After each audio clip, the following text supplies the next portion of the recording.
Pour étudier la notion de nombre dérivé en un point, nous allons commencer par quelques considérations graphiques. Donc dans un repère, nous avons représenté une fonction trinôme du second degré, donc f de x, dont l'expression en fonction de x est f de x égale x carré moins 3x plus 4.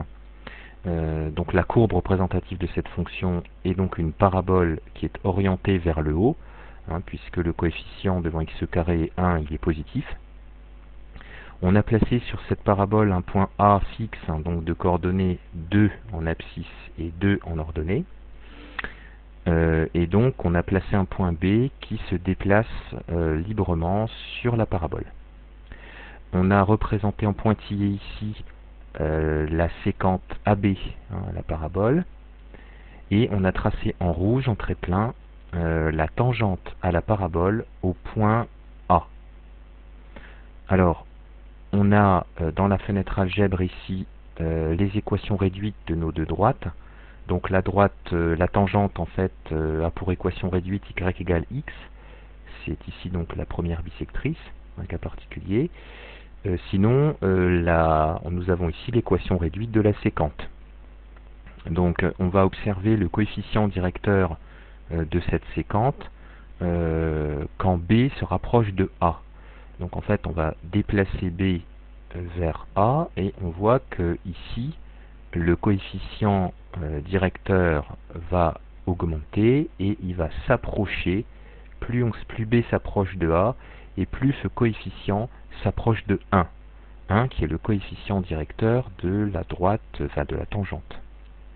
Alors après on va de l'autre côté, si on part maintenant B de ce côté-là, on descend progressivement, on s'approche de B.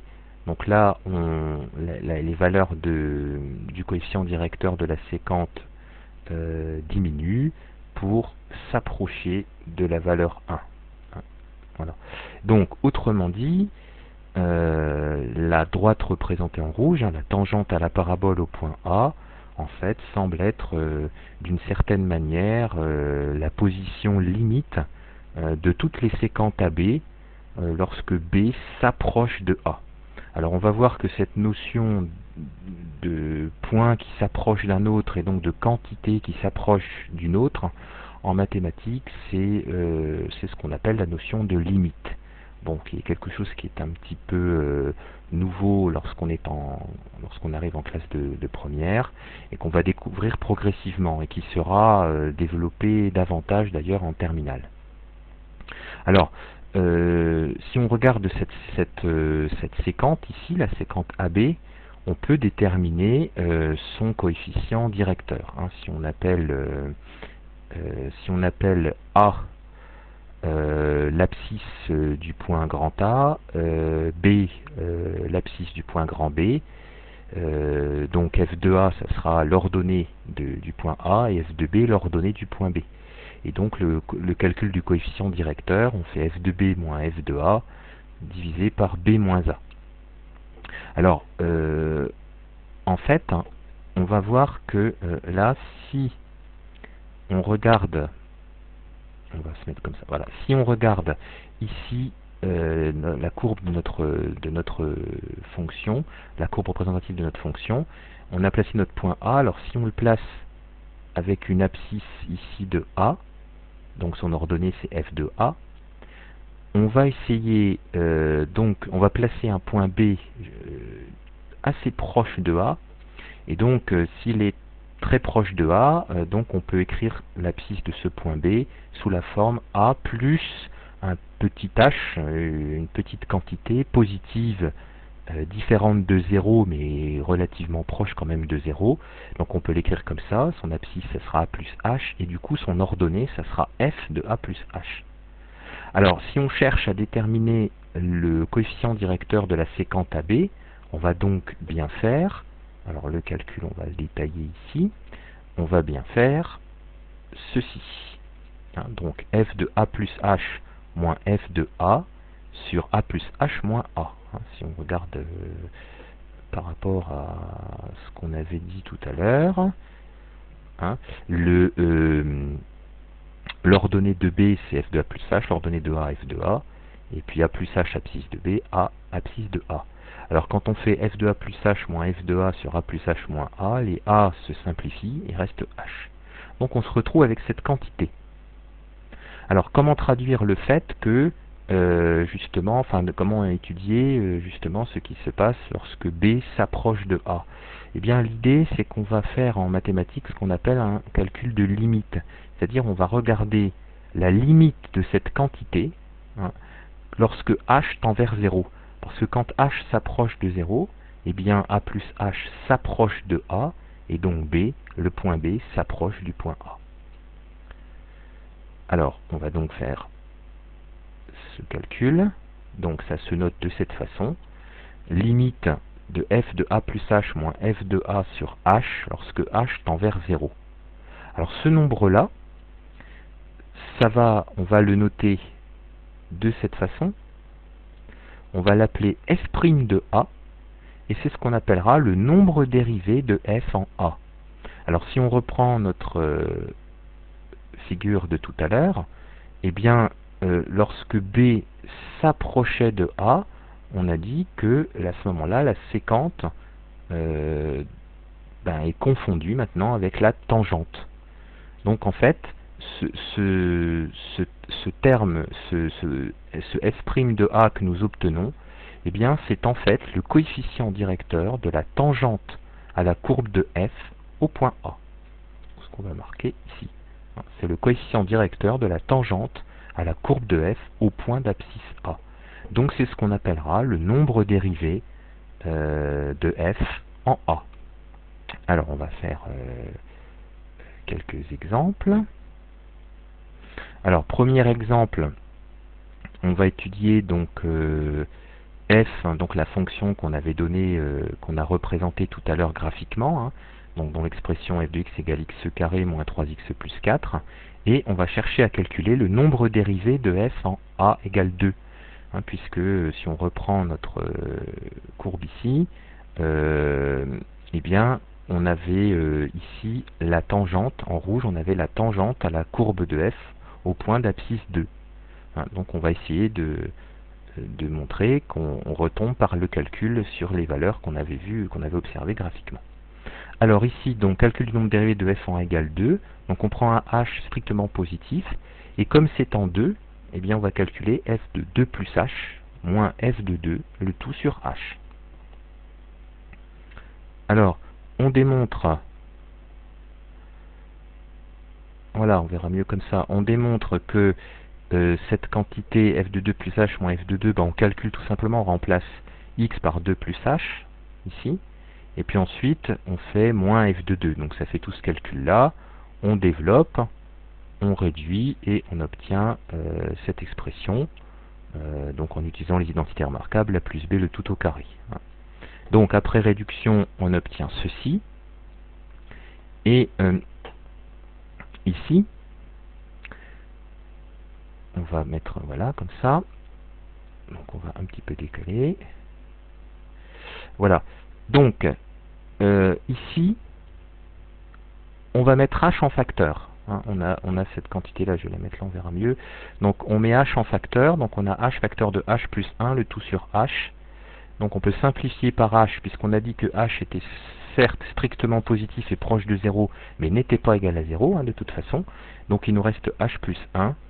Et donc, on doit calculer la limite de cette quantité quand h tend vers 0. Hein. Ça, c'était ce qu'on avait dit tout à l'heure. Hein. On doit calculer la limite de f de a plus h moins f de a sur h quand h tend vers 0. Et ça, ça nous donnera le nombre cherché. Alors, donc, on va redescendre un petit peu. Voilà. Donc, on est à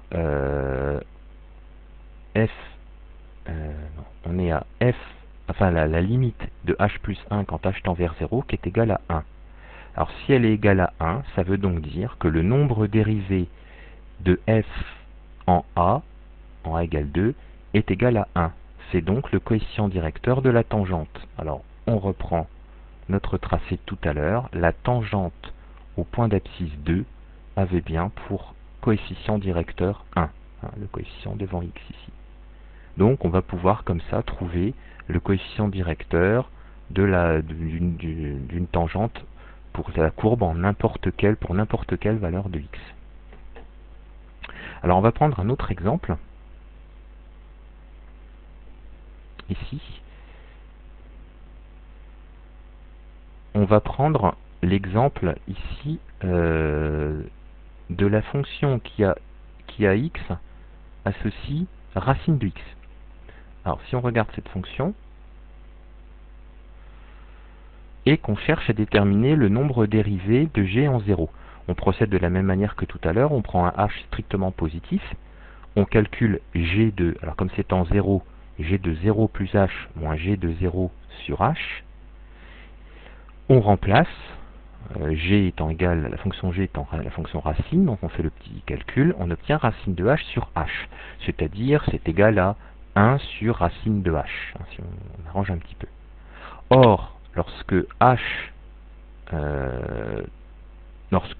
tend vers 0, lorsque h s'approche de 0, eh bien cette quantité devient de plus en plus grande.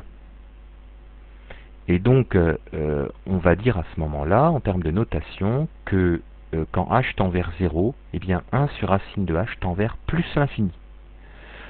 Alors, quand on obtient une limite du taux d'accroissement, puisque ça c'est ce qu'on appelle le taux d'accroissement, quand la limite est infinie, à ce moment-là, le nombre dérivé en ce point n'existe pas. Donc on dira que la fonction n'est pas dérivable en ce point. Alors c'est ce qui se passe ici. Donc la fonction racine n'est pas dérivable en 0. Alors on verra comment ça se traduit graphiquement. En fait, la fonction racine, elle admet ce qu'on appelle une tangente verticale. Hein. On peut par exemple la représenter ici. Si on fait ça ici, donc racine de x.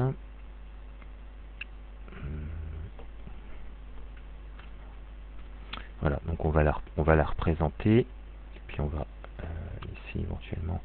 Voilà, donc en fait là on va tracer la fonction racine ici, donc la courbe représentative de cette fonction, et en 0, on a donc une tangente verticale. Donc son coefficient directeur d'une certaine manière est infini. Donc voilà.